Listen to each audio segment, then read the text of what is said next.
Bien voilà, la technologie, on va en parler aujourd'hui, donc ça tombe bien.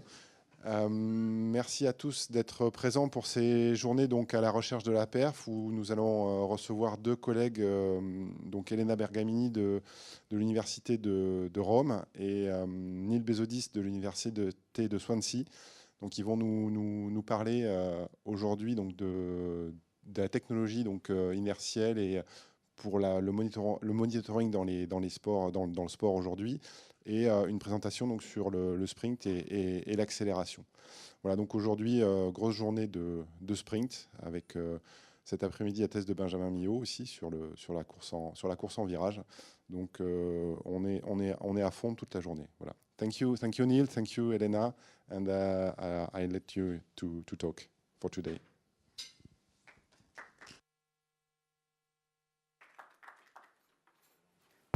Okay, can you hear me? Yes. So thank you so much. And it's really a great pleasure to be here and an honor to be here. So thank you so much, Jean, Benjamin, et tout le monde de l'INSEP.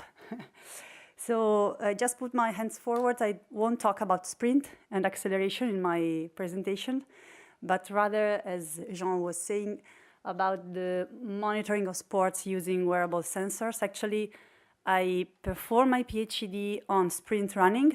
It was a PhD in co-tutelle with the École des Arts et Métiers.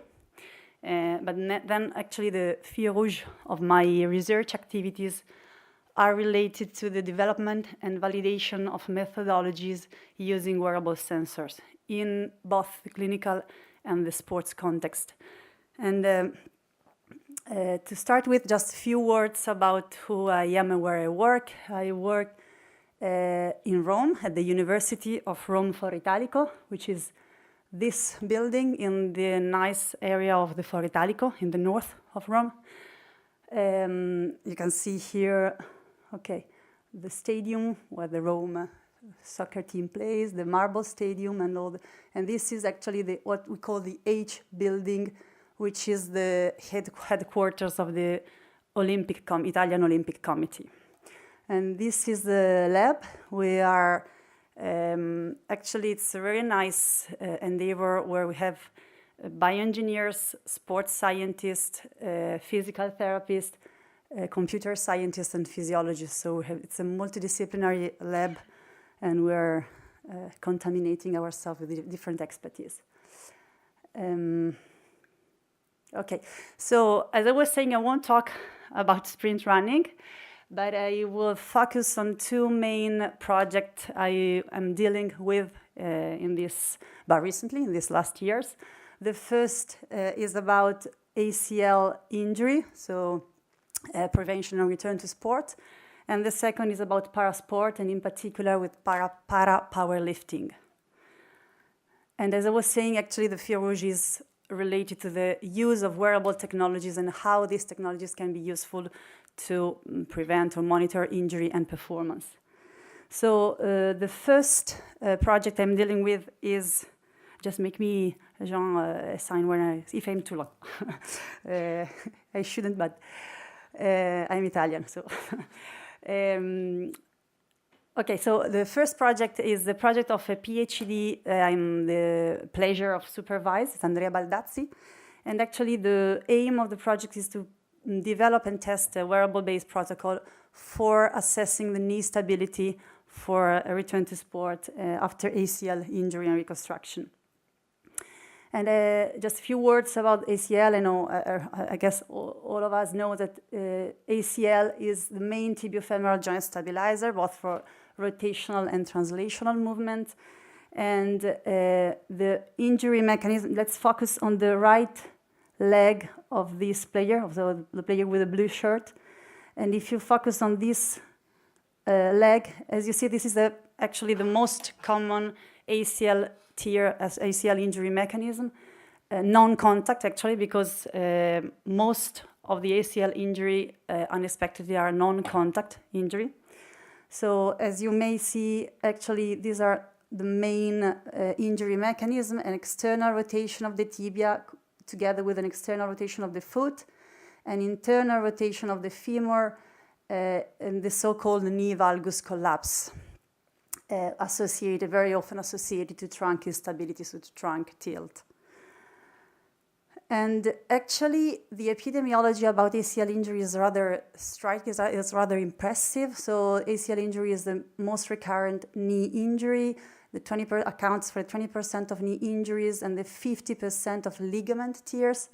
And among the different statistics, I guess one that is really striking is that in Bundesliga, that is the Premier League in Germany, soccer league in Germany, we have one ACL rupture every 2 teams per year, which is rather impressive in my opinion. And what is also more impressive is that it's the secondary ACL injury rate. So there are people in younger than 25 years, it's 21%, and in some papers it goes up to the 25%, either on the ipsilateral or contralateral side. So where the problem, if we think that there is really a huge amount of literature about ACL pre-injury and post, so the ACL timeline, what I call the ACL timeline, it's rather impressive that we have so many injuries still. So if we focus, so where is the gap? So if we focus on what we call the ACL timeline, we have risk factors. Whoop, doesn't work anymore. Okay, Opla. Risk factors that are a lot of studies identify different risk factors commonly divided into intrinsic and extrinsic. So intrinsic related to the person itself, like gender, sex, anthropometry, neuromuscular fatigue, flexibility, neuromuscular factor, and extrinsic, so due to the environment. So the kind of shoes, the weather condition, the kind of ground of surface, the fact that the player plays in a team, an open skill sports or individual, for example. Then we have the injury with the injury mechanisms that we have, I've just talked about. Then there is the surgery, very often, if an athlete has to go back to return to sport at the same level as before. We have rehabilitation, and in rehabilitation as well, there is no consensus about what has to be done. There are different, actually, guidelines, but no true consensus. And then we have the return to sport, where there is, in a return to sport as well, a huge bunch of literature. The main criteria that have been identified are these 6. So the time, at least 6, 7, 8, depending on the paper, months after the surgery.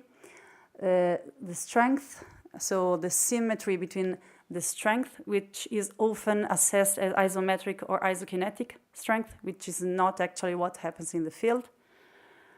Patient-related outcome measures, including psychology metrics, which is actually the psychology factors are crucial, and now the literature, there is consensus about that in the literature, that the psychology plays a crucial role in the re-injury rate and in the injury rate. So clinical assessment from the orthopedic surgeon, hopping or agility test, and in a few cases, additional measures like EMG activity, or EMG measures, or more sophisticated analysis, more in the research field, actually.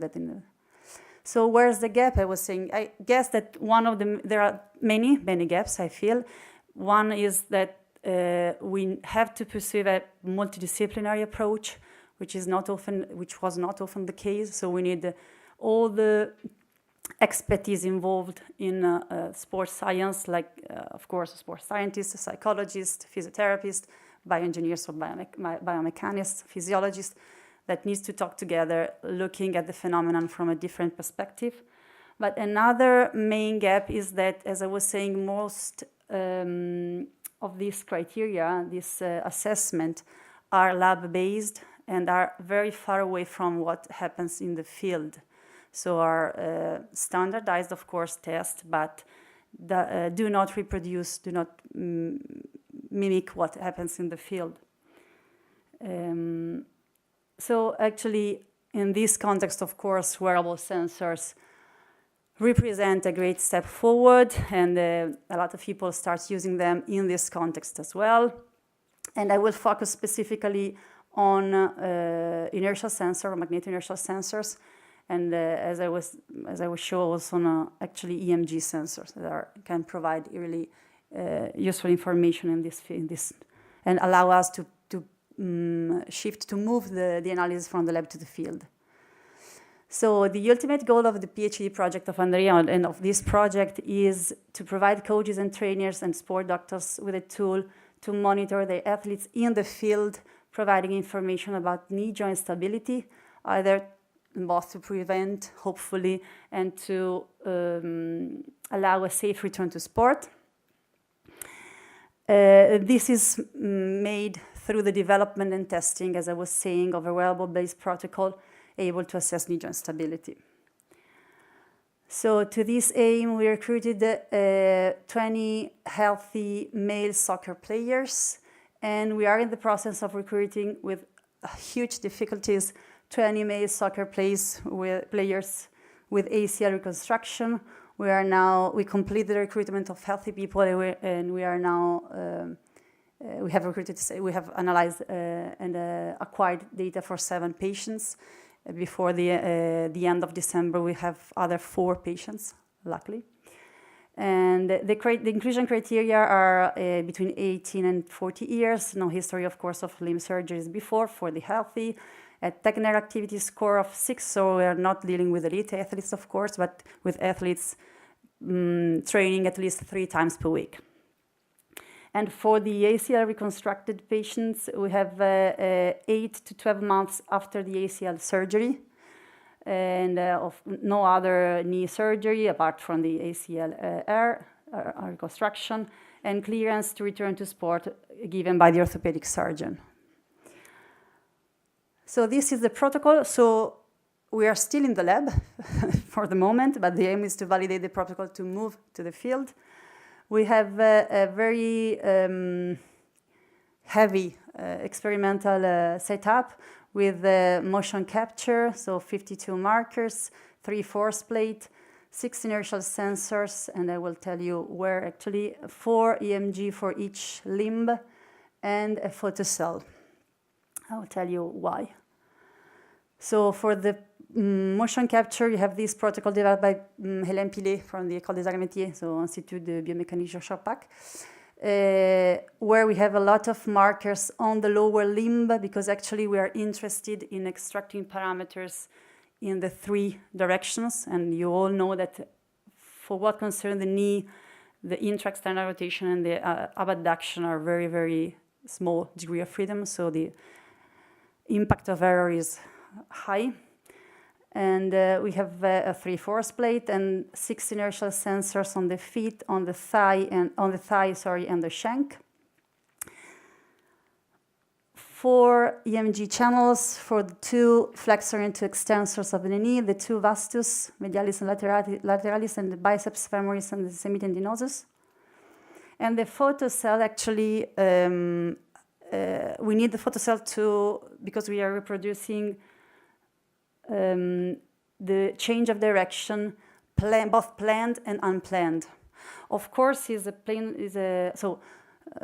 start with, we selected, after reviewing the literature and the different consensus meeting, we selected 3 motor tasks. 2 are really standardized and are very common in the literature. So we looked for a compromise between standardization and, let's say, sport-specific task.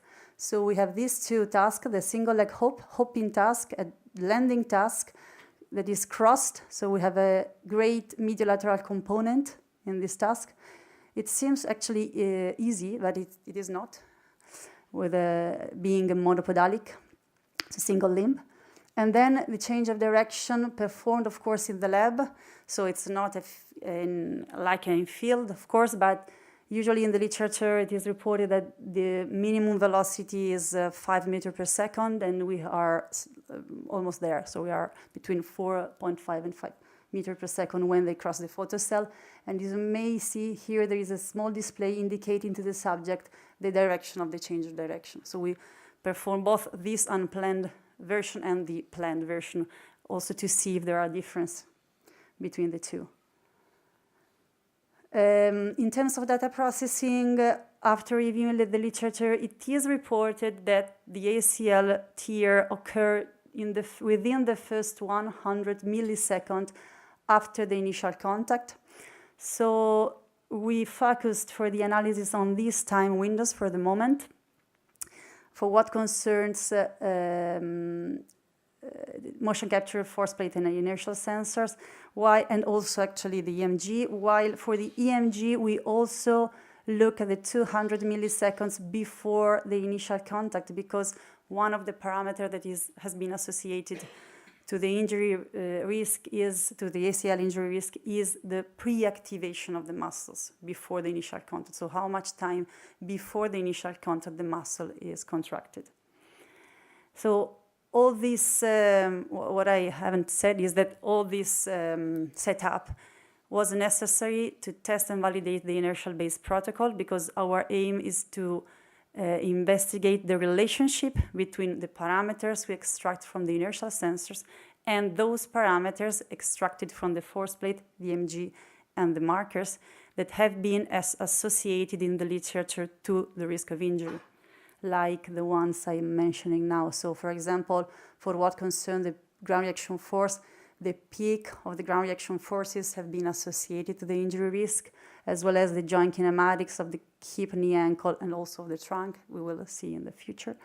And the kinetics, of course. So, for example, the moments at the knee have been strongly associated to the risk of injury. For what concerns the EMG, as I was saying, we are extracting the pre-activation timing. And for what concerns the amount of activity, we are in the process of understanding if it is feasible or not to use this kind of information, as it's not reliable generally, so it's very a delicate issue. And for the sensors, we are extracting parameters that are really, let's say, simple, but that we can consider reliable. So we perform a study before analyzing the reliability of these parameters, and we are selecting now those that are more reliable. So the peak, the root mean square of the acceleration and angular velocity, directly measured by the sensors. The attenuation coefficient, so the amount of acceleration that is attenuated from the feet to the thigh, to the shank to the thigh, and specifically from the shank to the thigh, so where there is the knee between. And also, similarly to the statokinesiograph, so the postural analysis, this is the trajectory of the acceleration on the horizontal plane of the thigh. This is a sensor, the shank. This is a sensor located on the leg, on the shank. And these are two subjects. And exactly as it seems like really the statokinesiogram of the posture analysis, posturographic analysis. And what we are looking at is that in this case, the two subjects have a very strong difference in this trajectory. So it looks like these parameters can be also informative about the knee joint stability. Of course, this is not the spatial trajectory, it's the acceleration trajectory. So we need to interpret carefully, but still, in our opinion, it keeps a lot of information about the movement we are looking at, we are analyzing. So what we are doing now is to correlate this parameter, so the inertial, the sensor-based parameter, with the other two.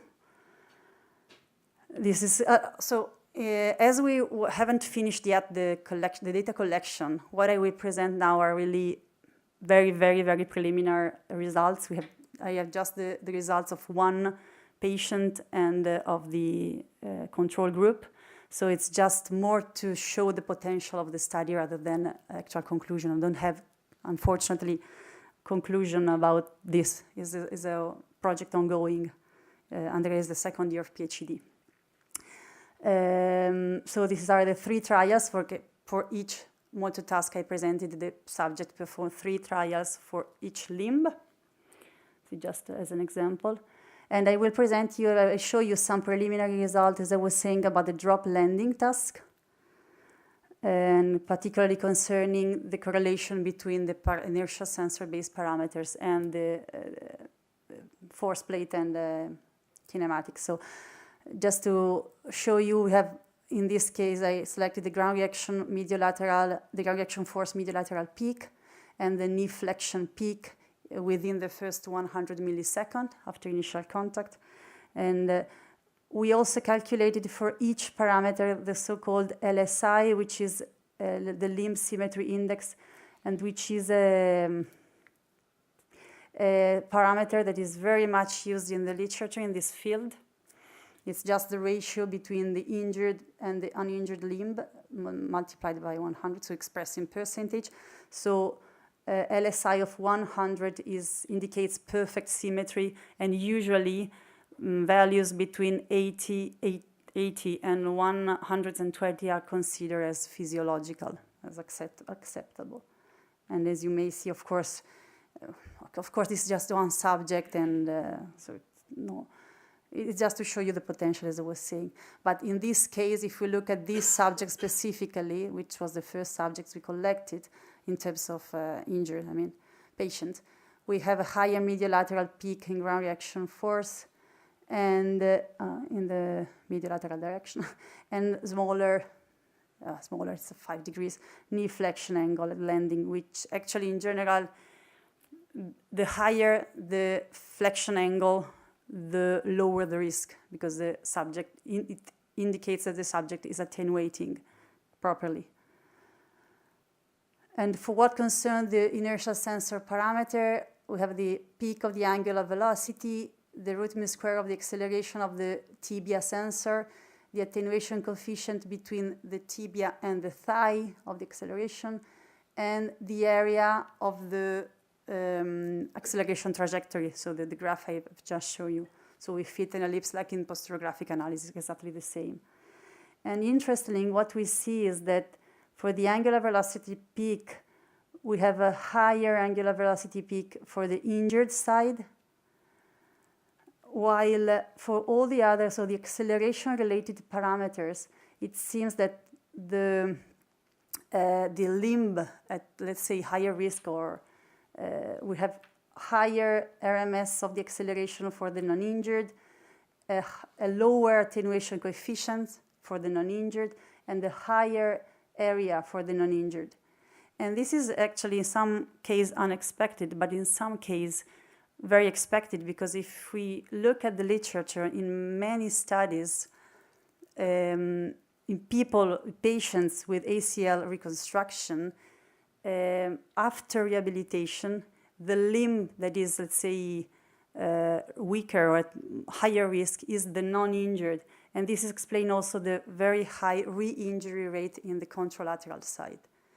This is because, talking with clinicians, this is because rehabilitation is mainly focused on the injured side very often, and also it seems to be related to a psychological factor. So the patients try to protect the injured side and load more the uninjured side. So this is, again, I don't have conclusive data on that, but we are processing the data now just to show the framework. So these are the correlations between, it's a Spearman's correlation between the inertial sensor parameters and the gold standard, say, parameters. We have different correlation, and specifically I focused on the strongest correlation between the peaks of the shank angular velocity and the ground reaction force and the knee flexion. So the higher the angular velocity, the lower the knee flexion. And the higher the angular velocity, the higher the ground reaction force peak in the mediolateral direction. And this may implicate larger medial loads as proposed by Kronstrom. Again, we need to test this hypothesis, just speculation. And significant correlation between the attenuation coefficient and the knee flexion, which is actually expected. So what's next? We need, of course, to complete the data acquisition, to test the wearable protocol in the field in the longitudinal study. We have already started with a couple of soccer teams. So the aim is then to test these protocols longitudinally and to test the athletes once a month, and to see if the protocol actually and the wearable sensor-based parameter actually provide useful information. And of course, as we have these protocols in lab where we have EMG and actually a complete set, we are also investigating neuromechanical mechanisms describing these kind of movements and the biomechanical effects of different surgical techniques, because of course I didn't go into detail about the surgery because it's outside the aim of this project, but of course there are different, mainly two surgical techniques, and our patients are in the inclusion criteria we include all the different surgical techniques, but these two actually. So we can also investigate if there are differences in the movement and in these parameters according to the surgical technique. So credits to the team. This is Andrea. Oops. And then this is a team of the Foro Italoco of Rome. We have and also the project is in collaboration with the Institut de biomécanique Jacques Chirac, with Professor Pillet, Corentin Bozio, and Julien Jacques from Toulouse. So who perform most of the work I presented, of course. And I have 10 minutes more, 5 minutes? Okay. So the second project I'm dealing with in these years recently is parasport, deals with parasport.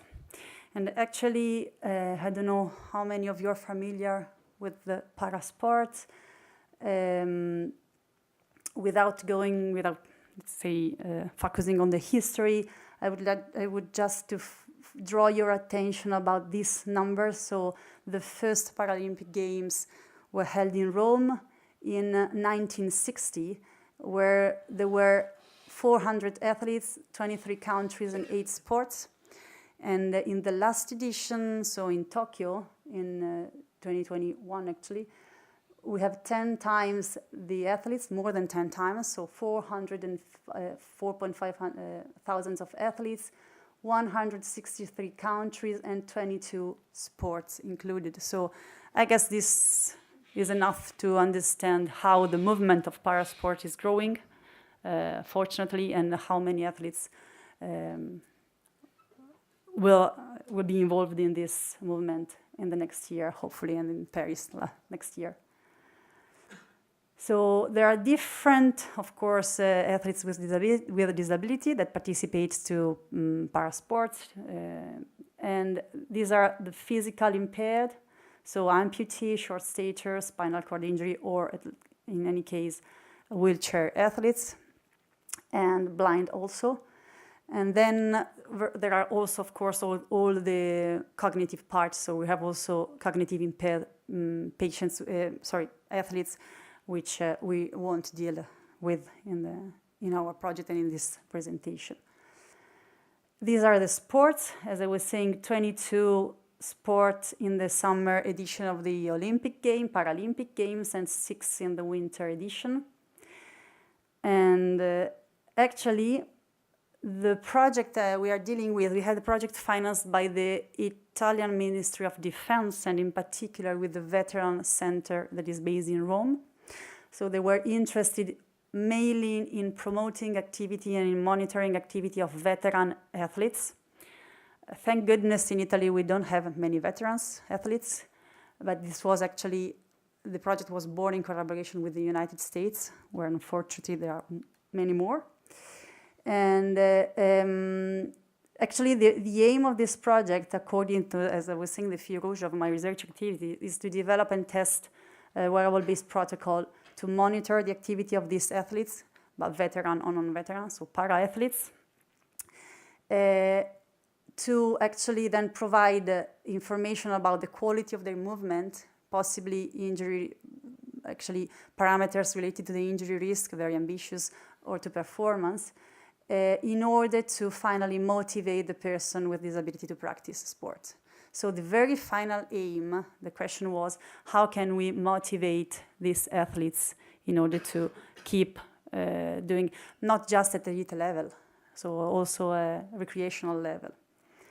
So we are now, according to, after consensus meeting with the people involved in the project, we focus on 3 main sports disciplines according to the number of athletes, also to the number of athletes that we have available.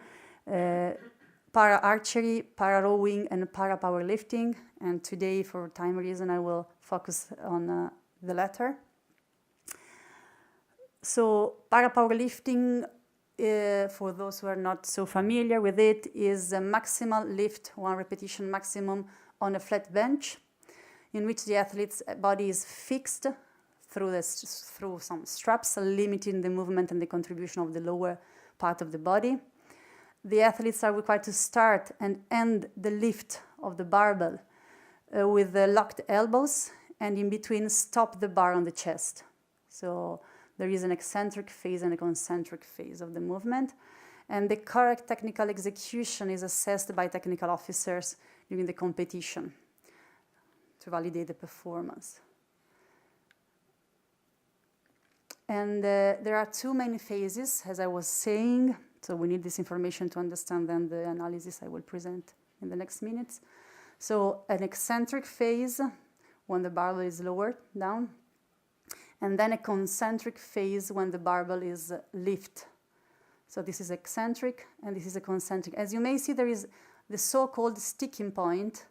So we have a phase in the movement where the velocity decreases and then goes up to finish the movement. And this sticking point is crucial because it's the point where an athlete can fail.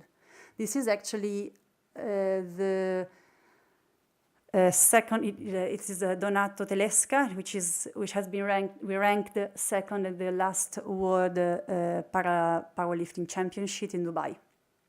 And these were, if I remember, well, actually his record is 200. Just if you are wondering how many kilos, it's 205 kilos. So, impressive. This is impressive, really impressive. This is the velocity profile of a conventional bench press and the Paralympic bench press. So very similar, actually. We have the eccentric phase where the velocity increases and then goes to 0, and the stop on the chest, and then goes up. This is a sticking point, and then goes up again and finish the lift. Okay? So in this, actually,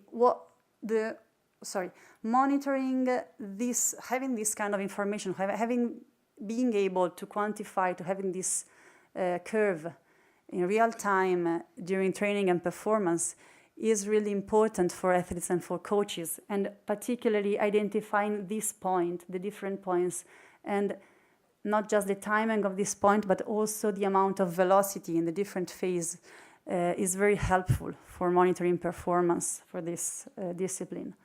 So in the literature and in the market as well, there are devices that do this work, actually, that are either video camera based or position based, actually. But there are, for what concern the position based, they just provide the average velocity throughout the whole movement or in the 2 phases, but they do not provide the different timings and the different velocity in the different timings.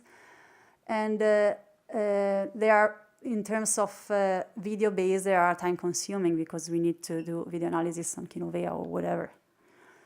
So inertial sensor again can be useful, and it's not so a difficult task for an inertial sensor to get the velocity of the barbell. So in para-powerlifting, there is just one study that we published where we validate the identification of the instant of time, and we focused actually on the validation of this methodology in order to assess the accuracy and repeatability of the identification of the instant of time and of the velocity metrics. So we have 7 athletes. These are all male athletes, and all belonging to the Italian national team, Paralympic team. So high-level elite athletes.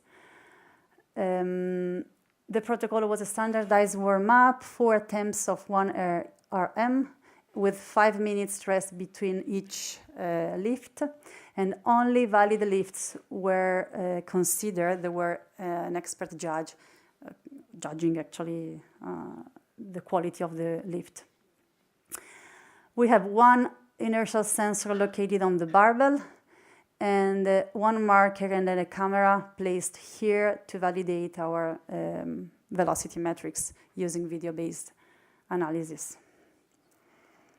Actually, the protocol was a little bit more complicated. We have also inertial sensor on the upper arm, on the arm, on the chest, and we have also EMG data. So I will now present just the wearable-based protocol, the barbell, the segmentation of the trial and the velocity, but we are working and we have already published work on the EMG of this. So this is just to present you the full protocol, but I will now focus on the barbell velocity only. So from the IMU data, we remove the gravity, we use the norm of the velocity and a low-pass filter. As the movement is not very long, we don't have so much drift in the integration signal, so in the velocity. With Kinovea, we extract the velocity by using the video. And these are actually, as an example, this is the trajectory of the marker on the barbell, and this is the velocity obtained from this trajectory. This is the acceleration, the red one, measured by the sensor, and blue the velocity. Okay, we identify this 6 instant of time, so the start of the movement, the end of the eccentric phase, so where the barbell stops on the chest, the peak of the peak of the linear velocity, the sticking point, so the minimum of the velocity, and the second peak of the velocity and the end of the movement. So these are the 6 time events that we identified automatically on the velocity signal. And the parameters we extracted were, in terms of velocity, are the 3 velocity, so the 2 peaks and the maximum, minimum, and maximum around the sticking point. The pre-stick, the average velocity in this window, so the pre-stick velocity, the average stick velocity, the pre-stick is a pre-stick because this is actually defined as the pre-sticking point. The sticking velocity is the average in this window, and the average in the subsequent in the following window. So we have these 6 velocity-based parameters that we are going to validate. We perform a blended Altman analysis and other actual analysis. I will present just the blended Altman and the curve similarity analysis with a statistical parametric mapping that many of you know.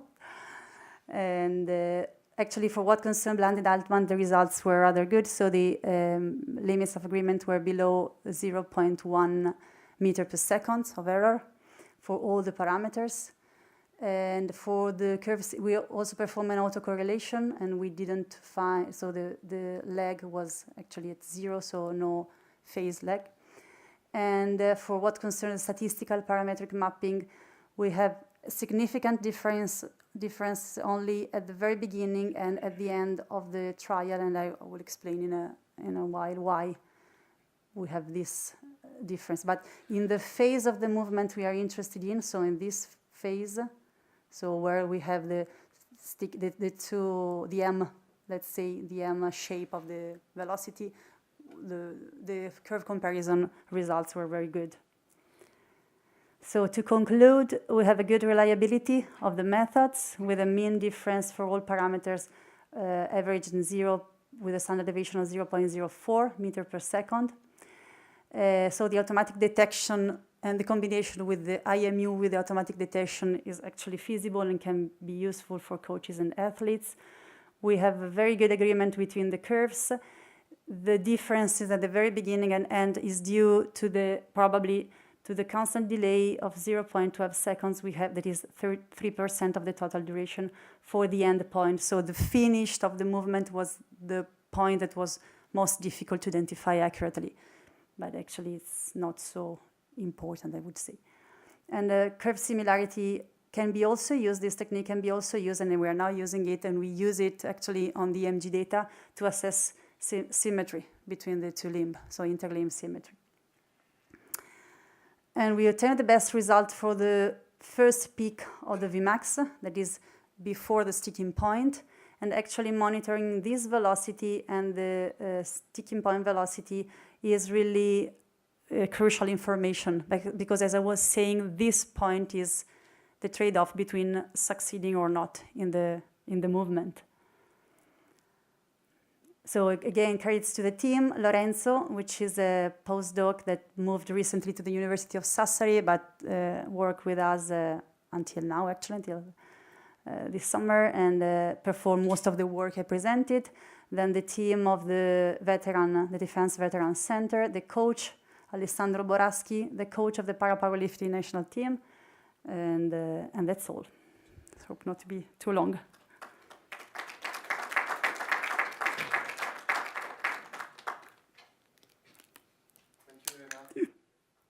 You're welcome. For your nice presentation. So maybe we have time to have some question about this presentation, and after we will have Neil. Thank you very much. You're welcome. Hope to be. Yes, Antonio.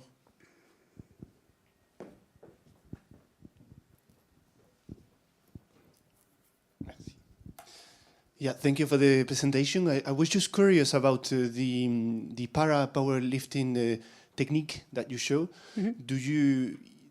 Does it make sense to study also the back curvature and how it could compare to a non-para version? Because I'm not very familiar with the movement, but I saw that when we strapped the legs, I was just wondering how that can impact the back curvature, and if that impacts the data. Yeah, I think it's very good idea. We actually use and analyze the EMG activity of the abdominal part of the trunk, and for the moment we didn't find any correlation between this activity and the performance. But I guess that actually, the camera was frontal, so it was not sagittal. But if you look at the sagittal video, as you have seen, they actually perform a very, very sharp curvature of the back to unload actually those parts. And it's true that the way the straps are fixed and the level of the straps influence actually I think it's true. I have the feeling that it influences, because during the test, the one I show you about Donato, actually, the coaches put one more strap with respect to the usual strap he uses. Donato didn't want these straps, but the coaches said, okay, let's try with this. And he succeeded in the lift. And then they discuss a lot about the use of how many straps and where the straps were located. Then Donato is a bilateral amputee. I don't know if you see, really a very high level. So it's the stump is really short. But of course, if you have like a spinal cord injury athletes or transtibial amputee monolateral, I think that the way the straps are placed and the level of the straps and the curve, they influence the curvature, and I guess they have an impact on performance. So thank you. Interesting. Thank you. Thank you. Maybe another question?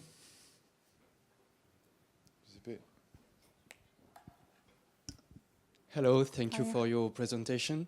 I was wondering, I saw that you compute some parameters in the horizontal plane with the IMU, and I was wondering how you were able to focus on the horizontal plane while the frame of your IMU will be moving in the field.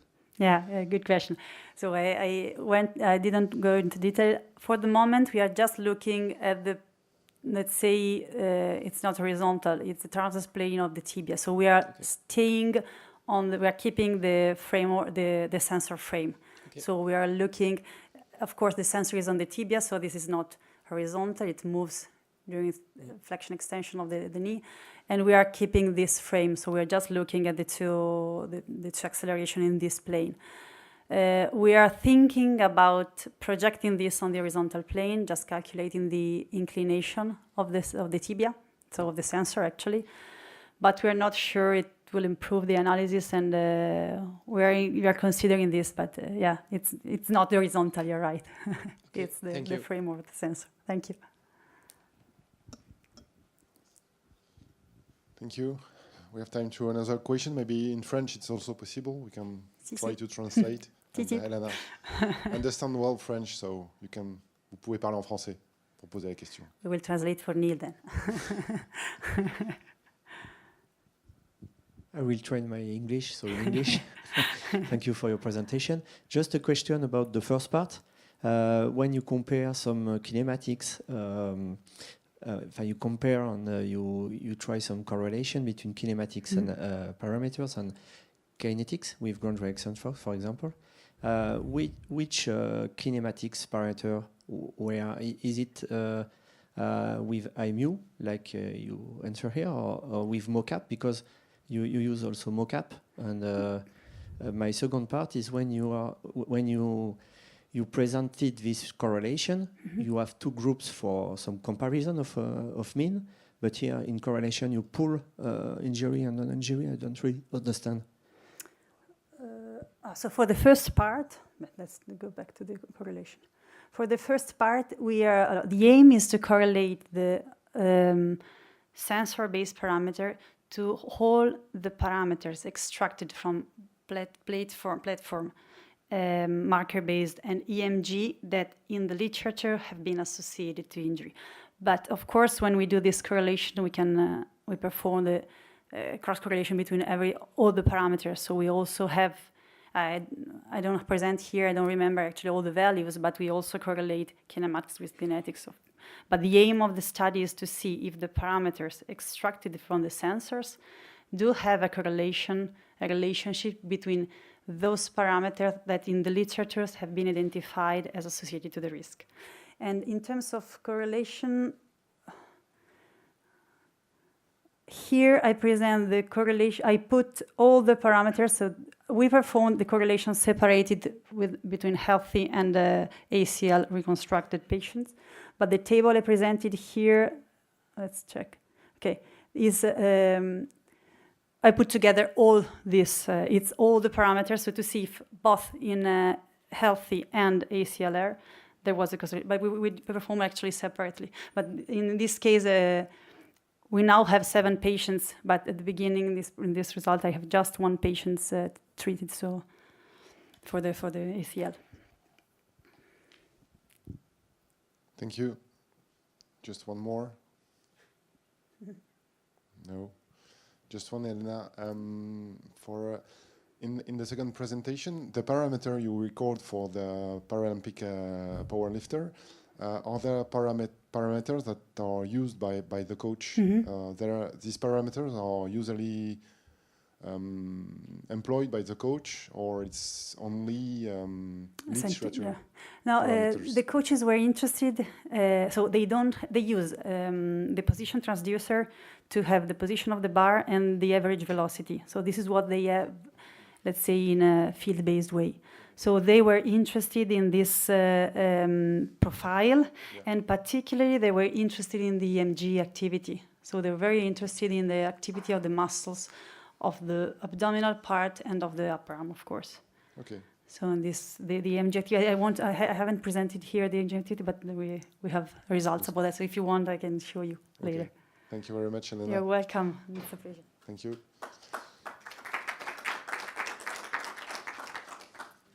So now we have the presentation of Neil Bezodis from the University of Swansea on the sprint acceleration.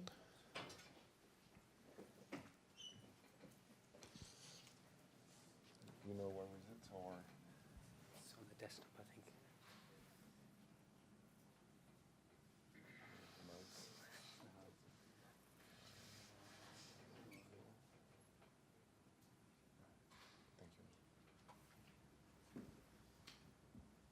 So Neil, it's up to you.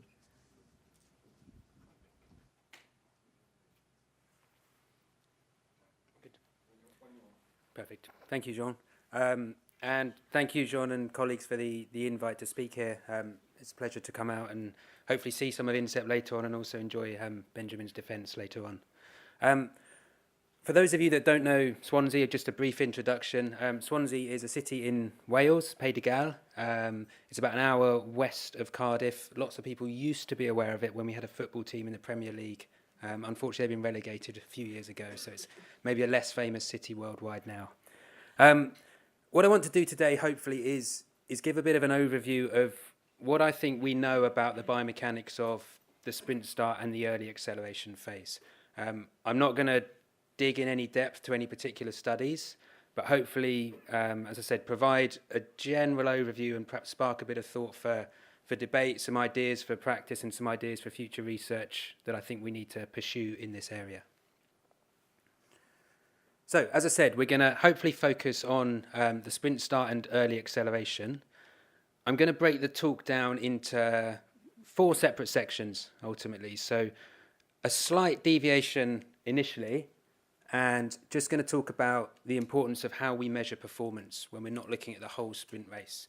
And I think that does have implications for how we actually understand some of the biomechanical research that exists. And then I'll work my way through the set position, the block phase, and the initial steps on the track. And as I said, what I'll hopefully do as we go through is touch on what I think the implications of this are for both practice, where I think we can draw some fairly firm conclusions in some instances, and also where I think us as researchers need to now better understand some of these aspects as we move forwards. So, understanding sprint biomechanics is not a new thing. You can see from these images that almost 100 years since some of the early research into sprint biomechanics started. So Furusawa and A.V. Hill in 1927 first tried to measure the speed profiles of sprinters using coil-based systems. And not long after, Wallace Fenn started trying to measure kinematics. And these are actually physical wooden structures in the front of the image that they use to try and measure the kinematics of the athlete. And if you look really carefully, you'll actually see a croquet ball dropping down in those images. So this was the old hand-wound film that they used so they could get accurate measures of time between each of their analysis frames as well. So I often show my students this when they're complaining about doing manual video analysis at the track or in the field and how easy they've got it in comparison to what's gone before. Now we're at a point where we have lots more data. So some of Jean's great studies, we have these velocity time profiles throughout sprints from Bolt's world record, from some of the top male and female sprinters in the world. And we've got lots of data from various labs, so Marcus Pandy's lab, lots of data from Rue Nagahara's lab, where we really can understand the mechanics of sprinting throughout most of the steps in the sprint now. And again, plenty of data that Benjamin's going to talk about later on from INSEP here as well. So we know the speed profiles of sprinters, we know the shape they typically take, and ultimately we know that this is underpinned by the forces that the sprinters can produce. And that's why I'm going to kind of start my talk in each of these sections by looking at the forces that underpin these motions that we see. And again, we've had a lot of great work in recent years from Rue Nagahara's lab, where he's fortunate enough to have an instrumented track with around 50 force plates, and we can measure the components of these forces throughout multiple steps. You can see 26 steps on the track here. And also you can see right back at the start the forces from the block exit phase. And if we look carefully at the velocity time profile, we can see during this block exit, the first sort of 5% of the race, sprinters are already reaching around a third of their maximum velocity. Velocity is up to 3 or 4 meters per second. So it's a really fundamental part of the race. And if we can understand a bit more about how these sprinters achieve these forces and these velocities, then hopefully we can help to better improve and understand performance. As I said, I'll start with that and then I'll move on to talking about these initial steps on the track, so we'll come back to this section in due course.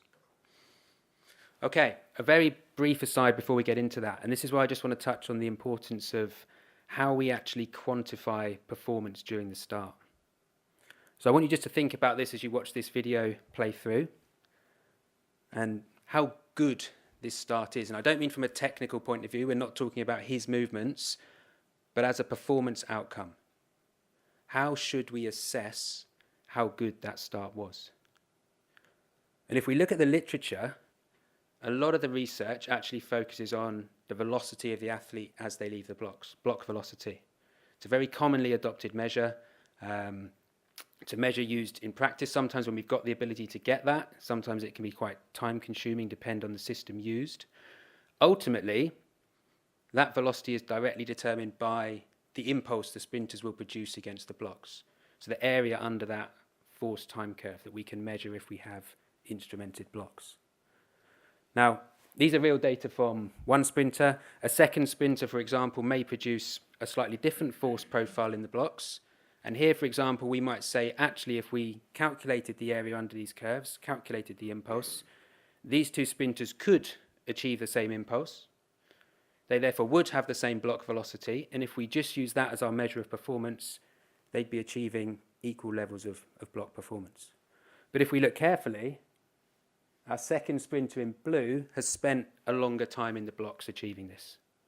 And actually, if we just look at block velocity as our measure, it can be biased. And I think that's a really important consideration. There isn't one perfect measure, not just for sprint starts and sprint acceleration, but often in lots of biomechanical problems we face, we have to think really carefully around our dependent variable choice, or our measure we're actually choosing as our performance measure, because it can and often will bias the outcomes that we reach when we look at how that relates to the technical parameters that ultimately predict it. So, for example, in these sprint starts, we must consider the time-based component. Sprinting is ultimately measured on time to reach the finish line. So we need to factor that in. There are different ways to do it, and one thing we demonstrated in this paper was ultimately a way of assessing the power that sprinters produced in the blocks, which incorporated the velocity they left the blocks at and the time they took to do it. And we kind of demonstrated that that potentially provided a single measure we could use as a dependent measure, one which from discussions with coaches made sense. They often talk about powerful block exits and talk about the power of athletes in the start. And ultimately one that we had confidence gave us kind of value to be used both in the blocks, and also we could use in subsequent steps as well, because we could still look at the change in velocity and the change in time used to achieve that velocity. So ultimately thinking really carefully about that performance measure was a really valuable kind of first step. And I'll touch on it as I get into some of the technical research now. It has important implications for how we understand some of the technical research in the sprint start as well. Okay, so back to the technical stuff, and we'll start with the set position where the race ultimately starts from. This is often the question we kind of get faced with. Is there an optimum set position? Maybe is probably the simple answer, but it's a really difficult thing to unpick from the evidence. And that's partly because of that performance measurement issue. So if we look at all the literature that looks at the set position kinematics and the techniques sprinters adopt in the set position, and we look at the dependent measure against which they then assess the effectiveness of these, they differ quite widely between studies. There probably isn't a single optimum. We did a study where we looked at relationships between certain joint angles in the set position and the power that sprinters were able to produce. And you can see from these correlations on the screen, the actual individual joint angles all very weakly correlated with the power output. There wasn't one single joint configuration or kind of trunk orientation that appeared to be an important feature across quite a wide range of sprinters. What we probably do know, though, and again, this is from some of Jean's work in the past, which has investigated this in quite considerable detail, that actually a medium spacing of the blocks probably yields that best balance between, as we've seen, that ability to produce large forces and not spending overly long doing so. Okay, and ultimately, as I said, it is potentially that balance, but you can still see there's still quite a range there in 30 to 50 centimetres of how we actually might set those blocks up. And one thing we've looked at quite recently, and I think potentially is fairly sort of logical to do, but we're still trying to better unpick it, is understand how the individual athletes' anthropometrics and their physical characteristics interact with these block positions to ultimately help identify the best, shall we say, set position for a given athlete. And we've done a couple of studies in this with colleagues in Italy, in Verona, where we've looked at the different anthropometric and strength parameters, and actually a simple measure such as leg length seems to be one of the best predictors for helping to identify individual specific block settings. So still plenty of work to do in this area. Still, we don't have an answer to what the optimum set position is, but I think it really is an area where if we think carefully about our measurement of performance, and actually one of Jean's studies showed really nicely that there was a different understanding of block performance. If we look at block velocity, certain medium starts generally led to the best performance, but actually when we looked at if we look at the more elongated starts, that led to the greatest block velocities. But if we then look at times further down the track, because of the extra time taken to achieve those velocities, those starts were deemed less favourable. So it's a really important measure if we're going to look at the block phase, that we think really carefully about the performance measures that we choose. Now, where are we kind of trying to take this, and how can we now actually act on this and better explore it with individuals? We probably do need to treat it on an individual basis. So what should we be doing about that? One thing I just want to touch on is a sort of very pilot system we started to try and develop in our lab over the last few years. And this was with complete novice sprinters, so just with student athletes as a kind of proof of concept of the system, was to try and develop a biofeedback system. So actually we had our Vicon system in the lab, and we were able to kind of connect it in real time to these smart lights, which were our start line. And ultimately, this example was driven by the rear knee angle of that sprinter in the blocks. So they were able to change their body position, and as they then got that rear knee angle into what we'd input to the system as their perceived optimum, it was able to turn that start line green, and they could learn that body position in the blocks. And again, I think there's lots of potential for this, potentially with more field-based wireless IMU sort of systems as inputs rather than our initial proof of concept, and using potentially combinations of parameters to help drive some of those feedback signals. I think we've also got the potential, and this is one where I keep kind of waiting to see this study or see this start to appear, and I'm still amazed it hasn't really, to actually use more modelling-based approaches to understand the set position. I get there's challenges around these kind of 4 points of contact and the complexity of the exit of the feet against the blocks. But to me, this is a perfect sort of simulation problem. If we can look at individual specific anthropometrics and strength parameters as inputs in our model, we can then ask those what-if questions about how changing certain block settings will change the way that a sprinter pushes in the blocks, how they generate those forces and impulses, and ultimately the performance they achieve. And I think that's a really important area now to be looking at, particularly as sort of these simulation modelling softwares and technologies become more readily available. Okay, on from the set position, we react to the gun and start to exit the blocks. Lots on this slide in terms of figures. I'll just try and explain what I'm showing here. But again, starting with the forces that we produce during that block exit to help understand what's going on.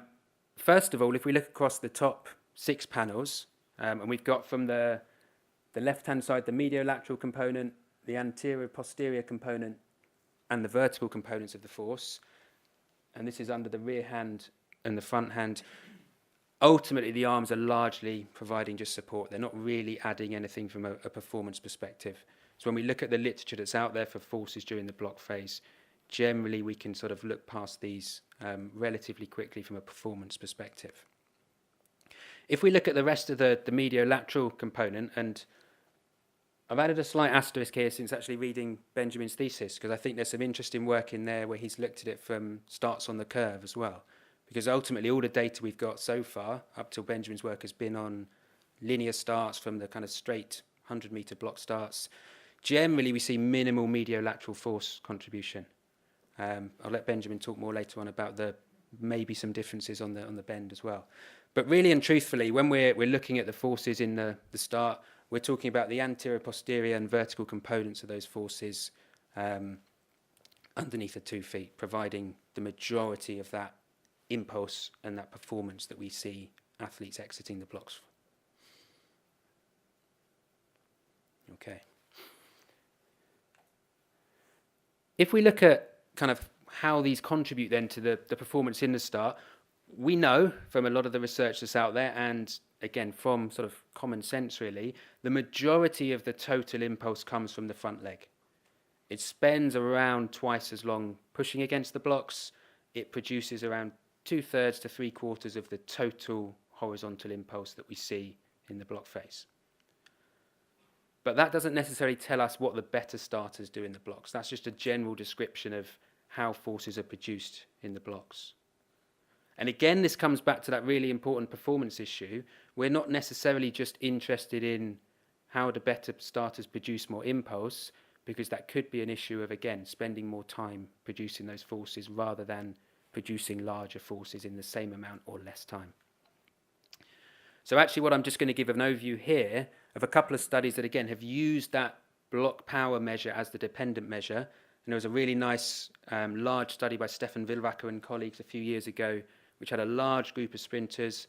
And then when we did a couple of years later, again, both using functional data analysis to try and understand the features of these forces that ultimately contributed to the block exit performance.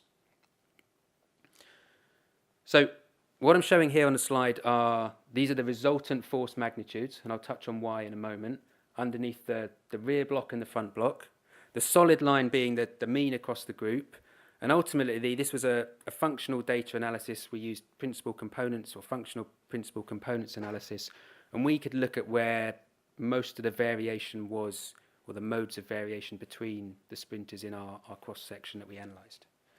And you can see considerable variation in this component in the rear block force magnitude, and also in the front block force magnitude, particularly as it rose up towards its peak. And perhaps unsurprisingly, the better sprinters typically were producing greater peak and average forces and higher rates of force development. But when we actually started to look at really what was most closely related to the sprinters that could produce the highest power in the blocks, it was the ability to produce more force with the rear leg that separated the best sprinters, the best block phase starters, from those who were less effective in the blocks. And I think in general, the kind of take home from this, when we actually look at the data across both studies, the aim really is about maximising that rear leg impulse as long as it doesn't consequently affect the total push duration. So aiming to enhance this force contribution from the rear leg without it having the knock-on effect of dragging our total block time out. And we could look at those ratios between the rear leg and front leg push as some of the inputs in these models. And I think generally what I've put in red there is the sort of take home. We want a greater rear leg contribution, but not at the expense of it prolonging the total block phase. I mentioned as well that these are the resultant magnitudes. So the way we did this analysis was actually we put in the magnitude of the resultant force and the orientation of that force vector into our model. So we looked at the importance of the direction and the orientation of those forces. And actually in the block phase, the force orientation wasn't one of the decisive factors for performance. And I'll touch on it in a moment in the first few steps, and I'm sure lots of you here are familiar with the work that has demonstrated the importance of the orientation of the ground reaction force vector in acceleration. But in the block phase, it seems to be slightly less of an important factor. Maybe because we have the block plates for everyone, and that helps kind of all athletes to be able to generate a more horizontally directed push, but it doesn't seem to be as crucial potentially as we see in the initial steps. Okay, so we know again which kind of force profiles we're ideally trying to produce in the blocks. What do we know about some of the movements that are associated with those forces? How do we then kind of produce those forces, or what are the movements associated with those? And again, I'll touch through what we know about some of the different joints if we look through some of the kinematics. Again, lots of Jean's work in this area has helped us understand this, this topic. We know the hips contribute the majority of the work during the block exit. And we know if we look at all of the joints during block exit, it's the hips that are most strongly correlated to the amount of power an athlete can produce in the blocks. Still not hugely strongly correlated, not perfectly correlated, but R values of around 0.5 between both of those hip extension velocities and the block power that athletes can produce. We also know, and I think, again, this is quite an important one, and I'll touch on implications in a moment, that the ankles dorsiflex initially. And this is a stretch shortening cycle action because when we look at the kinetics, there is a plantar flexor resultant joint moment dominant throughout. And there's ways we can manipulate the contribution of that, as I'll touch on. And I think one other really important observation, when we actually look at these time histories, these are the joint angular velocities for the ankle, knee and hip, okay, for the rear leg and the front leg. If we look at the front leg, we can see a proximal to distal sequencing in the peaks of these angular velocities. So hip, knee, ankle, as we would expect in typical kind of power producing leg extension movements. If we look at the rear leg, we can see that the knee reaches its peak first of all, followed by the hip, followed by the ankle. So it's not following, and this was consistent across all of the sprinters studied in this cohort, it's not following that traditional kind of proximal to distal extension. So what if we think about some of these kinematics? Again, I said I want to touch on what does this all mean ultimately for kind of practice. Now, one thing I think with the hips that's really important is this is where we can start to combine this understanding with the understanding we've got from the set position as well. And we know that changing the interblock spacing does have an effect on the hip extension and the hip extension velocities. So if we've got sprinters that are limited in that hip extension contribution, potentially a kind of first port of call is actually to look at that interblock spacing, see if we can change the way that the hips are contributing to that movement. As I mentioned with the ankles, again, we know that changing the block face angles and also the foot placement can be a really effective way to manipulate the contribution of the ankle joint moment within that start phase. So again, if we're seeing what we think is limited contribution from the plantar flexors, simple changes to the block setup, including the face angles, can be used to manipulate that. And on this bottom point, again, I think it's a potentially really interesting one. If we're thinking about, as we've seen, that rear leg is really important for producing force in the blocks, and the better starters produce greater forces and greater impulses with the rear leg. If that's something we think an athlete is weak in and maybe not contributing, we need to consider that that movement is not a typical proximal to distal extension of that rear leg. And actually some kind of consideration and working with training and S&C staff there to try and think about the way we might develop that ability in our athletes if we want to enhance their rear leg contribution is an important one. Okay, as I said at the start, I'm going to sort of just give an overview of these areas, hopefully to spark some thought and discussion. So we're going to move on to the initial steps once we exit the blocks now. So what I'm really going to focus on here, as I said, is the first sort of 3, 4, 5, 6 steps, again, where we can see a pretty rapid increase in our velocity. So sprinters getting up to 8, 9, 10 meters per second, still only in the first second and a half, 2 seconds of the race. We know from a lot of great research that's out there that in these initial steps, the magnitude of the propulsive component of the ground reaction force is crucial. There's a range of studies out there, some work from Steffi Collier, some work from JB Morin, which has shown across groups of sprinters using cross-sectional or differences between groups of, as JB did, high-level and world-class sprinters. It's that ability to produce a greater horizontal propulsive force that separates the better accelerators from the less good accelerators. And we also know that's the same within individuals as well. There was a really nice study by Rune Agahara looking within sprinters, comparing between their faster trials and their slower trials, and ultimately seeing an effect for these first 4 or 5 steps where the mean propulsive force was clearly greater in their better trials, their faster trials, than it was in their slower trials. And that was the factor that differentiated both within athletes as it does between athletes. But, and you can hopefully see where I'm going with this if you're familiar with some of this work, force is a vector. It's not just these separate components that we need to consider. And this is where the work of JB early on, borrowing the concept from cycling of the ratio of forces, and then Giuseppe Robita's work here has kind of helped us understand really what we're aiming to achieve when we're looking at early acceleration technique, ultimately. We're trying to achieve a greater ratio of forces. So a more horizontally oriented force vector. We can see if we look at the elite group in red, throughout the acceleration phase, they've got a more horizontally oriented force vector than the sub-elite group. The magnitude, no different between the groups. So we know we're aiming to produce forces that are more horizontally directed rather than more total force per se. But that then begs the question of how do we do that? We know what we want to do. How do these better sprinters ultimately achieve that? And that's something I think, again, that the sprint acceleration community is getting there with understanding, but there's still lots to do in this area. So I'll try and give a bit of an overview of some of what we know and perhaps some ideas for where we need to now take this. Let's start with thinking about the mechanics that underpin it. And there's still this really nice, simple model from Jacobs and Van Ingenschnau over 30 years ago, which talked about the fact that sprinters need to rotate their centre of mass first about the stance foot before they then extend it. And I think that's a really important concept and a good example of how even simple models can help us think about the way we need to understand the mechanics of sprint acceleration. But obviously the leg is not a simple pogo stick, and actually we've got the joints, the segments within the leg that are contributing to this rotation and extension.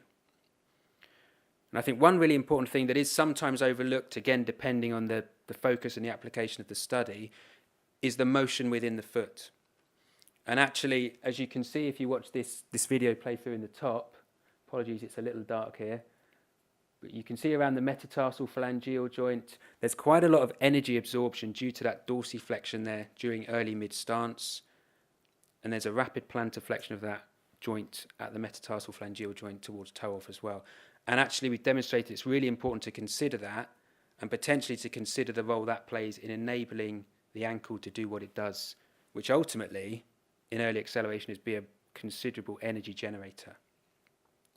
And we know during the initial step on the track, this is 3 different international sprinters, the area under this power time curve ultimately is the energy they produce during the plantar flexion, and this is the energy they absorb during dorsiflexion. So in that initial step, the ankle is producing 3 to 4 times more energy than it's generating, and it is one of the big contributors to that early acceleration.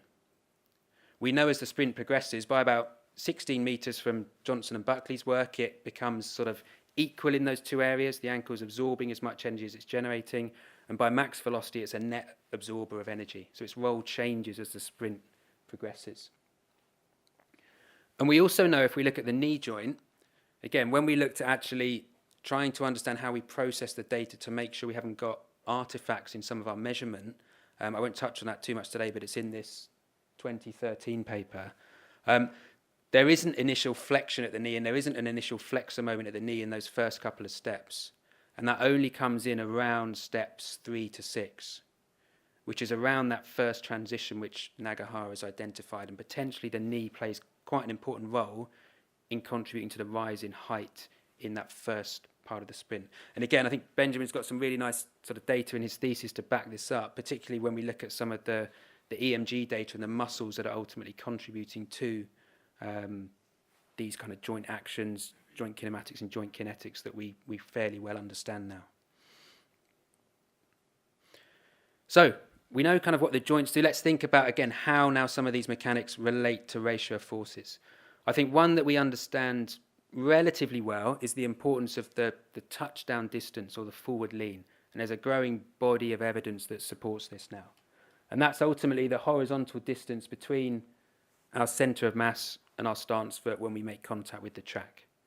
And these are our data from Dan King's recent study. Again, just in a cross-section, so far from definitive evidence, but we can see a sort of clear relationship generally as our touchdown distance becomes more negative, so the foot's further back, we're typically seeing a greater ratio of forces, a more horizontally directed force vector. We also know, and we've started to see as well, that if we look at the individual segments within the leg, when we look at the touchdown kinematics, the orientation of both the foot and the shank are quite important, and I'm going to come back to this just to wrap the talk up in a moment. And also the ankle dorsiflexion during early stance, that range of motion can be quite an important factor as well.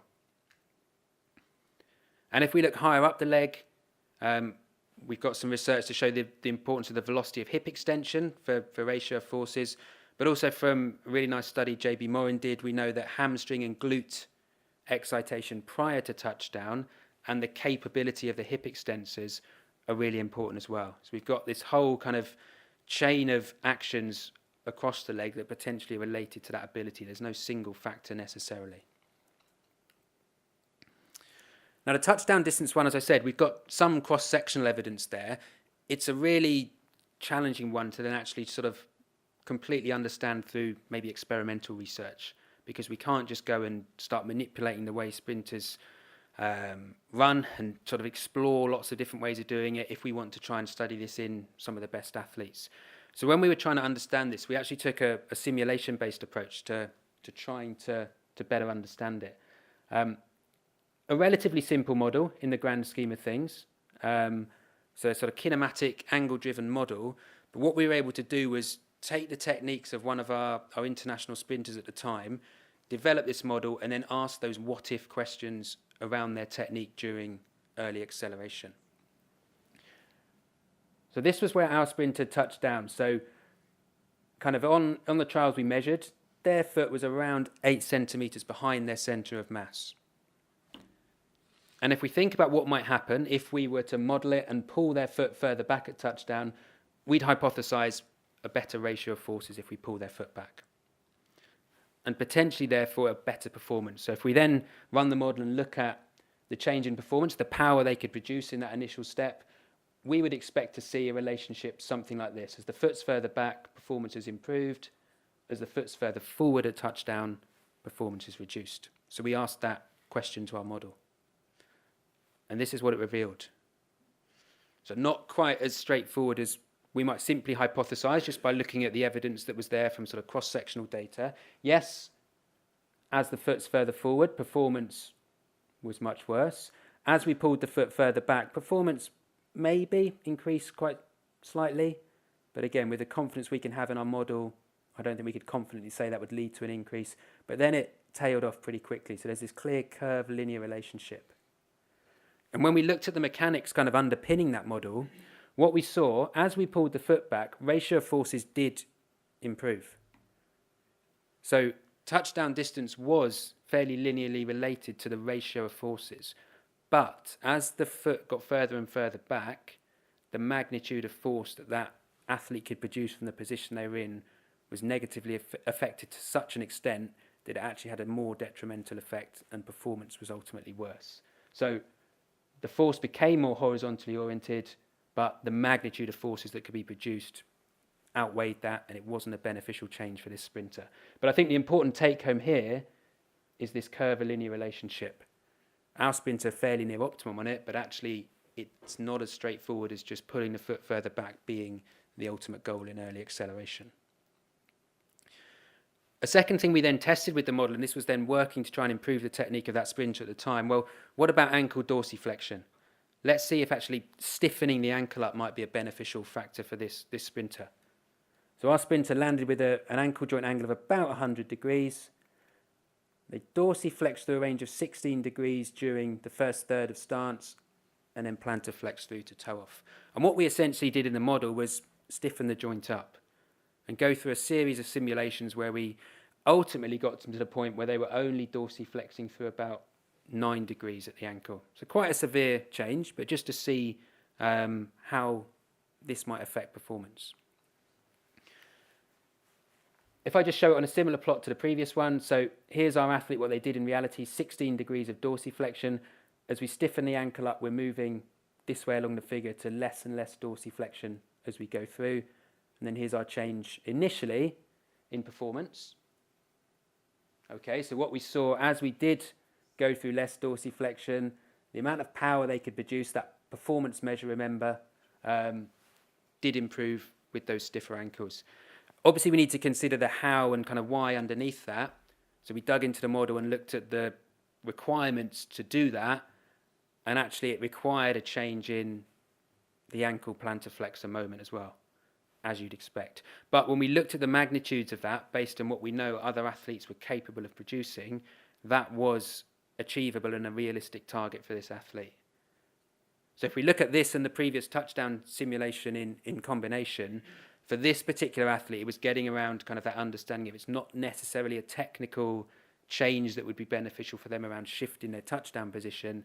It's potentially around changing the ankle mechanics, stiffening it through that kind of eccentric demand to try and reduce the amount of dorsiflexion they're going through in early stance.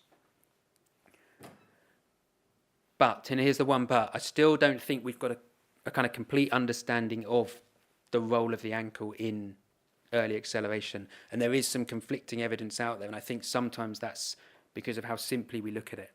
And I'll just try and explain, because I think this is a really important thing for us to sort of get fully into now as we better understand this. So if we look at the cross-section of data here, what we actually saw was that more dorsiflexion range of motion during early stance was associated with a higher ratio of forces. So there's a bit of conflict here. Actually, greater dorsiflexion potentially important for ratio of forces. We've just sort of suggested maybe stiffening the ankle is better. I think that's because sometimes just looking at the ankle is too simple a way of considering this. And Toby Alt's kind of framework around shin roll that's come out recently, starting to think about it more on a segmental level. What's the shin actually doing? And what we've done in some recent work for Byron Donaldson's PhD is actually look at the two segments sort of separately and then together in combination in a coordination analysis. So rather than just looking at what is the ankle doing, we're trying to better understand the role of the foot and the shank within that. Okay, and I'm not going to go into too much detail behind that because I still think we don't quite know what's going on. But I think it's a really important one to sort of fully understand. There's a lot of complexity around the foot and the ankle and the shin when we're trying to understand early acceleration. You know, we work with coaches, they talk about assessing heel drop, they're talking about ankle stiffness, maybe it's foot stiffness that's quite important, maybe it's both. There's a lot of these terms, there's a lot of interaction between these variables, and I think, again, we as researchers probably need to help better understand what some of the key driving mechanics are underneath this, and then which are the sort of symptoms or the easy factors that we can see to try and ultimately assess this and seek to improve it as well. So no real answers on this one at the moment, but I think it's a really important area for us trying to better understand. Okay, how are we doing for time? Got a couple more minutes? Or? Just very briefly, I'm just going to touch on one sort of quick application. And I think this is, again, a very slight sidestep. This was a project working with a professional rugby team in England through one of our PhD students recently. But I just want to sort of talk through the process of how we actually then tried to make changes in the players' sprint acceleration techniques to ultimately try and have an effect on their sprint acceleration performance. So it was based on interventions working with an interdisciplinary team, thinking about both technical and strength-based interventions. This is James Wild's work. Again, I'll try and do it justice as I talk through it. So he was the PhD student who worked within the rugby club and led all of this. Again, lots of data, but what I want to just highlight is that it was very much based around some simple spatiotemporal measures. So this is showing step velocity, step length, step rate, and then we've got contact time, flight time, and contact length. We weren't looking in kind of real granular detail at some of the kinematics here. We were looking broadly at their spatiotemporal characteristics to get a picture of their typical sort of sprinting profile or technique, if you like. And what James did was try and then sort of view these high-level spatiotemporal variables on a sort of 2D map, if you like. So he could plot the ratios of their contact and flight time Z-scores, their step length and step rate Z-scores, and ultimately we could kind of see then these different styles, and he ran a cluster analysis to see if there were clusters of the way that people sprinted. And we can see that in the colours here. What's ultimately important, though, is there was no difference in performance between our four clusters. This is the power they produced in these initial steps, averaged over the first 4 steps. No performance difference between the 4 clusters, and the sizes of these bubbles are also their power production, their performance. And you can see there's nowhere in that space that is a better way to accelerate. So clearly different ways for these athletes to accelerate. And what James then did was actually look at how these sprinters varied over 3 or 4 sessions. So we started to look at the sort of ellipses of where their technique varied within over those sort of sessions of sprinting to get an idea of where their typical variability would be. Was it more in the contact and flight time changes or the step length and step rate changes? And he then used this, again, I'll talk through this just for one athlete here, to look at how they varied in relation to where they were sprinting at their best. So where these sort of small circles were larger was their higher performances. So for this athlete, moving more towards the top right, or James used the compass bearings of east-northeast, was when they were generally performing at their best. And what James was able then to do was actually to put in some, for this sprinter, again, different sprinter, but a technical intervention where he could see they were performing at their best pre-intervention in our red circles here, down towards the bottom right, and he tried to shift their technique in this direction through some technical cueing. Again, all the details of the process are in these papers. But he was successful in kind of shifting their technique. This was over a 16-week period, so quite a considerable intervention. And actually, if we look at the whole cohort he had, again, it's a limited study in the sense of it's 8 individuals, and that's the challenge of doing this research in an elite professional rugby club, in season, 16 weeks of kind of training. So we started with a larger group, but for injuries, dropout, various reasons, we were down to 8. But these 4 had technical interventions, and generally you can see James was pretty successful in shifting their techniques in the intended direction. So we can see changes in their techniques from pink to blue, pre to post over those 16 weeks. One sprinter was identified as having a strength deficit, and actually there was a change for them as well in their technique just by changing and adding to their strength-based program. These 4, had changes in technical cueing during their sprint training. And then we also had 3 controls who did the same volume of sprint training, the same S&C programs apart from this one athlete, and had no technical or strength intervention, just as our sort of control against which to compare. And you can see relatively minimal change in their techniques over those 16 weeks. So, again, far from conclusive evidence, but I think as a process for how we can go in to try and sort of actually manipulate technique and work with strength and conditioning, skill acquisition specialists to try and then develop interventions to change technique or strength and enhance someone's acceleration performance. This is a really nice framework that James has developed. And I think, again, that's a key point there, that I think this sort of process does demonstrate that integration with coaches and into practice is a really key thing, again, that we're still trying to work on and improve, and I know is a real strength of INSEP here. Okay, just to close then, very briefly, a couple of key sort of take-homes and thoughts. I think we are, and kind of as Elena has said as well, we're not limited by availability of data now with all the sensors and systems we've got available to us, and this is Bolt's world record with AI now trying to identify the joint positions from it. So we have a lot of data available. We still have to be really careful with the validity of these data depending on the systems they've come from. And I think also think about the design of studies, even when the data itself seem highly valid, where we're dealing with cross-sections across a wide range of sprinters or non-elite sprinters. Perhaps sometimes we have to be a bit careful with what we can extract from those studies. I think, as I touched on for the block phase, I think there's a real importance of modelling that can play a role in our better understanding of that set position and block exit, as well as other parts of a sprint, like Nikos Haulabidis' recent study. But there's still a role for those simple models, like that one of Jacobs and Van Ingenschnau, that I still think fundamentally explains how we accelerate, and like Ken Clark's 2-mass model as well for max velocity. I think sometimes taking a step back and thinking really simply about these fundamental mechanics are really important. And ultimately, as I kind of touched on with James's work, we can understand the mechanics of it, but we need that additional expertise from coaches, from skill acquisition experts, from strength and conditioning experts, from others within that interdisciplinary kind of team, if you like, to better then actually be able to apply that to practice. Thank you.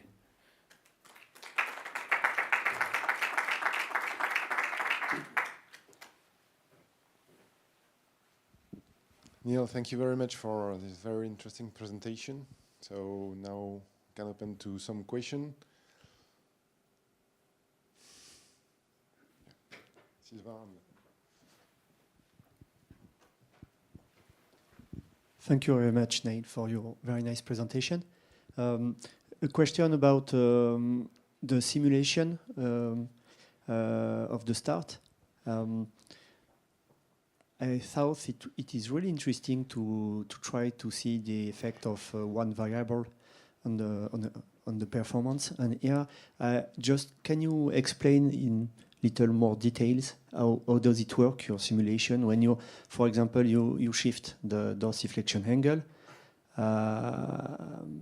you maintain all the other variables at the same level to, for example, extrapolate an increase in the if I understood, an external power at the ankle level? Yeah, so the model we used was an angle-driven approach. So we were driving it by angular acceleration time histories, basically, in the model. And that enables us to sort of directly manipulate the technique of the sprinter. It had a sort of ground reaction force interface that was driven by springs and dampers. So the force could freely change. The kinetics within the joints ultimately had to do what they needed to do to then enable that motion. So we would make a direct change to the technique, and we could then assess what happened to the ground reaction forces and the kinetics within that model. But we took that approach of kind of making one systematic change at a time rather than more of an optimization approach, which is where Nikos Haralabidis' talk-driven model more recently has gone. And I think that's almost a strength and a weakness of this type of modelling approach together, because we used it to try and understand single variables in isolation, which is where modelling is perfect, because you can do that, and we can't do that with humans. But it's limited for that exact reason, because that's not necessarily what humans do, and other things will potentially change. So we used it to try and sort of understand the concepts, to see that relationship for touchdown distance, to see if it was as simple as stiffening up the ankle would likely yield that change, and it was physically possible. But it's not definitive evidence to say this will now work, because we have to see how that would actually sort of manifest in real life. Okay, because when you decrease the dorsiflexion angle, it's right? You have an increase of the external power at the ankle. Yes. But you didn't include, for example, the difference in the force length of the muscle, or just a more simple approach, the moment angle relationship, for example, that it can move the muscle capability to produce force if you change the angle. So if you decrease the dorsiflexion, normally it's impossible to have the same level of ankle plantar flexor maximal moment. Yeah, so no, I totally agree. And again, it's not included at this time. No, so it's as simple as to say a sort of kinematic model. It doesn't have muscle tendon units in it. Okay. But I think that's where, if I flick back to Nikos's one there, that's where now we've got better technology, better modelling simulation sort of tools now, where we can include these muscle tendon units, we can include those properties. Yeah, maybe. And actually that opens and maybe up. it's in the it could be related to the second slide when you explain that but on the other side, and on the other hand, you have some relation between a high dorsiflexion and a high ratio force. It's right. It was so to achieve that higher dorsiflexion, it needed a higher resultant joint moment about the ankle. So that would obviously then require those changes to the muscular contributions to get that higher joint moment. Okay. But we didn't take it to that level because we didn't have the individual muscle tendon units in our model. Yeah, thank you. Thanks.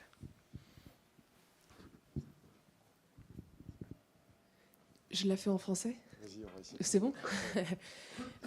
Déjà, merci pour l'intervention. Merci aussi de bien rappeler la multiplicité et la multiplication justement des paramètres, parce que ça c'est important, et c'est la première fois que j'entends parler justement de la dorsiflexion, donc c'est un long débat, mais en tout cas merci d'amener ces débats-là. J'ai une question sur est-ce que tu as pu mettre en relation les profils force-vitesse avec la manière de partir en start? Est-ce que du coup... J'ai compris un peu.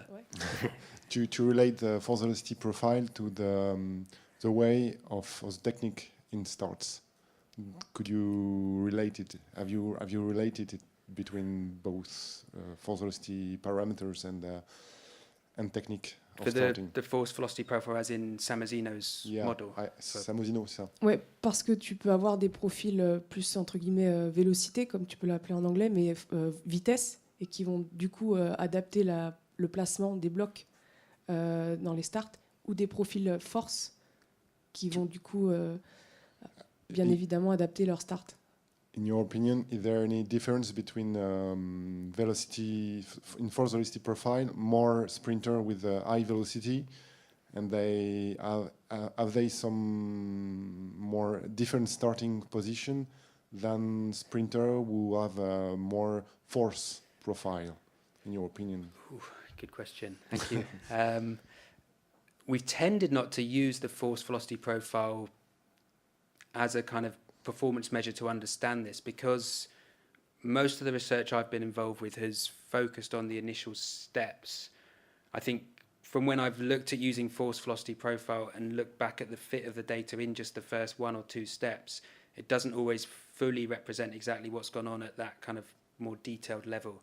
And actually, certainly with some sprinters, my opinion is that the simple kind of mono exponential fits very well over the whole race, but some sprinters will deviate from that quite subtly at times, but differently in those initial steps. So I think sometimes it can mask some of the performance in those first steps if we model back over the whole sprint, because the fit is optimized across the entire acceleration phase, when what we're really focusing on in technical detail is just the block exit or just the first 1 or 2 steps.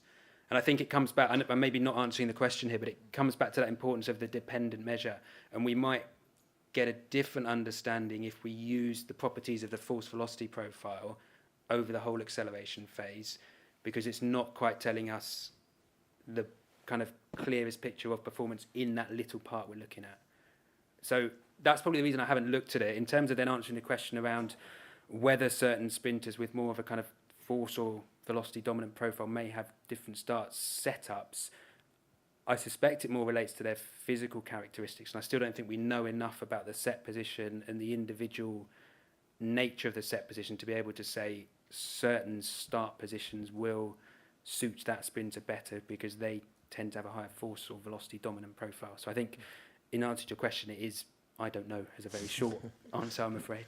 Maybe the start is position start is more related to individual anthropometrical characteristics, and not so much to the force velocity profile. Maybe. Okay. Je sais pas si ça répond complètement. Other question? C'est sur le sujet, c'est pour dire, oui, je pense, enfin, ce que j'ai compris, c'est que le profil force-vitesse, il prend en compte toute la phase d'accélération. Et généralement, il n'est jamais fait avec des starts, de toute façon. Et du coup, tout ce qui sort de force au niveau du start est quelque chose de très physique et technique, mais qui n'est pas réellement inclus dans... peut-être pas bien prédit par le profil force-vitesse. Et c'est vrai que peut-être, maybe you can switch on slide on Rabita study. Sur cette étude, j'en parle parce qu'on était dedans, Jean, etc. Je crois que c'est une des rares qui, justement, prend en compte, là, pour le coup, le start. Il y a le start dedans. Donc, on peut utiliser le modèle classique de Samozino. Ça a été fait pour la manip de 2015. Et les données de plateforme. Et là, on voit bien dans les premiers points, là, qu'on voit the first step, it's not step, it's the start, the first point. Et on peut voir qu'il y a une très grosse variabilité, là, qui n'est pas très bien prédite par le modèle linéaire. Et donc, du coup, c'est vrai que ça, par exemple, on dit sur la plateforme, on peut le mesurer, comme le fait Neil avec des études avec les plateformes. Mais si on prend le profil, le petit, celui qui est en bas à gauche, là, il est vraiment mal prédit par sa relation force-vitesse. Sur son départ en start, là, le petit triangle gauche en dessous dans les subélites, là. Donc, du coup, ça, c'est... Voilà, faut quand même se rendre compte que le profil force-vitesse classique, c'est du départ généralement trépied ou debout. Et je pense que oui, c'est assez loin de l'expertise du départ. Merci, Sylvain.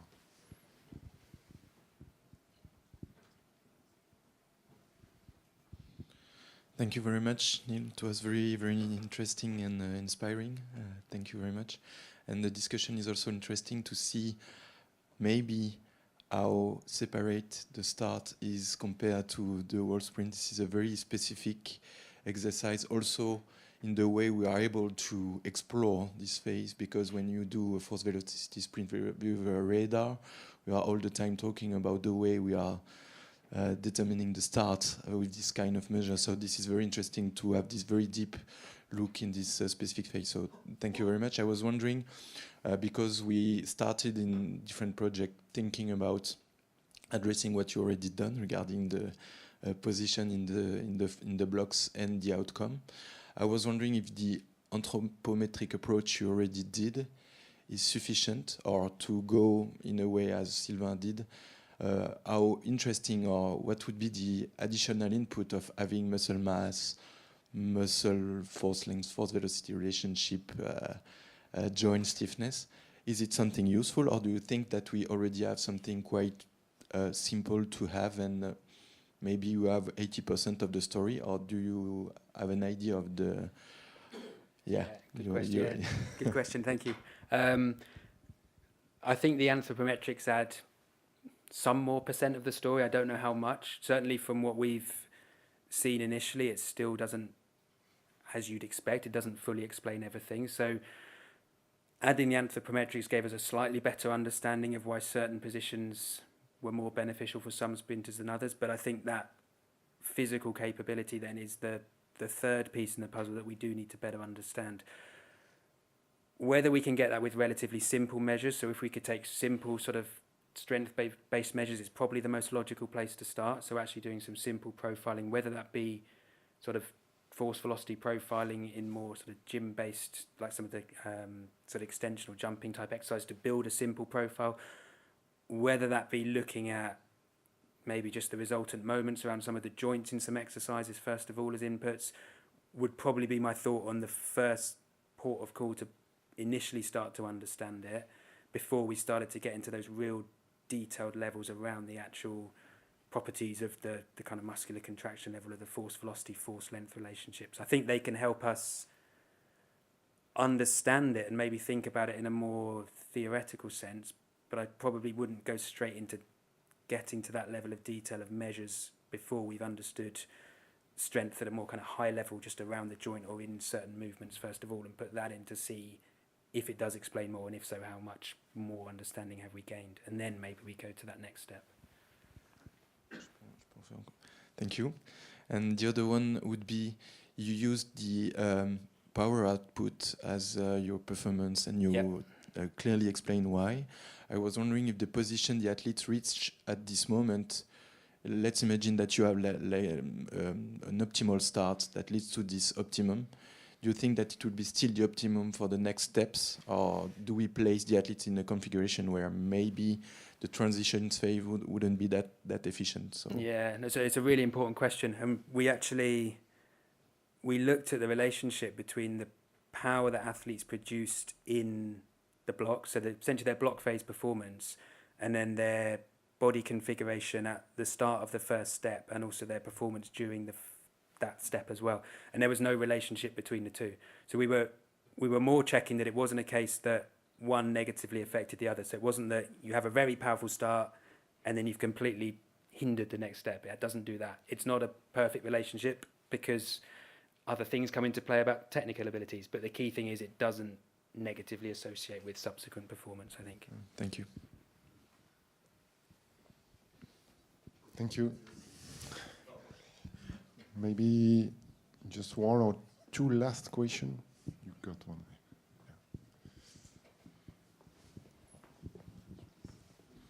Merci. Après, j'aimerais avoir ton avis par rapport à l'évolution avec les chaussures en carbone. Tu as fait des tests, j'imagine que c'était avec des pointes, je ne sais pas si elles étaient en carbone ou pas, et comment toi tu vois l'évolution par rapport à ça? With the new shoes, carbon shoes. Yeah. The evolution with carbon spike, because it's changed a lot. Yeah, The indeed. start phase. And you've beaten me to it because I've got a paper sat on my desktop that I still need to read. So I think one of JB Morin's collaborators has just published a paper about the change in records and times over the last few years. So I don't know if you've read that, and maybe you can give a better answer than me. But I think it's a really important concept, and I think it relates to that role of the foot, and it's going to be another thing of helping us understand what's really going on at the foot, ankle, shin complex. My sort of, I guess, semi-evidence take on it is that the foot plays a really important role in enabling the ankle to do what it does. And I think the carbon spikes are ultimately changing the way that the foot can act in that early acceleration. So I don't think we necessarily have an answer for kind of how directly that's going to influence things, but we generally see that movement at the metatarsal phalangeal joint enables the ankle to kind of do what it does because it controls the motion of the sort of forefoot and rear foot. And I think that's why it's so important to include that joint in the foot when we're really looking in detail at the ankle. And I think you're totally right. We probably now need to do that with consideration of the change in the spikes as well, because it's another factor. When we look at the stiffness of the forefoot and the rear foot and the kind of foot as a whole, that's a combination of the kind of, I guess, the biological structures, the passive and active ones, but also the spike stiffness as well. And it's very hard to unpick those three things, but ultimately we need to consider all of them in combination for how they're controlling the mechanics of the foot, ultimately then the ankle and higher up the chain. So yeah, definitely an important area for more research. Okay, yeah, sure. And do you think it's that change the stride length, because a lot of observation show that elite athletes decrease their stride length in this acceleration part in that US sprinter decrease their lengths with carbon spike. Okay. Do you think it's linked, or did you observe that? It's not something we've investigated, to be honest. So yeah, I don't know whether it would be linked. I mean, I think that is the benefit sometimes of looking at those very high-level spatio-temporal characteristics such as length and frequency, and sometimes we can get too immersed in the real detail, and that's, like I said, with James's project, where we took that step back and look at those spatio-temporals, and sometimes those simple variables can be really beneficial for us to understand the more global effect of changes like a sprint spikes. I think you're totally right. Looking at those variables is really important. We don't have any measure for instance. I don't have data. Yeah, I don't have data on that, unfortunately, to be able to give you any guidance or advice, I'm afraid. Sure. Thank you. It's okay? One last question? No? We conclude because it's time, I think. So thank you very much, everybody. And thank you, Elena. Thank you, Neil. Thank you very much.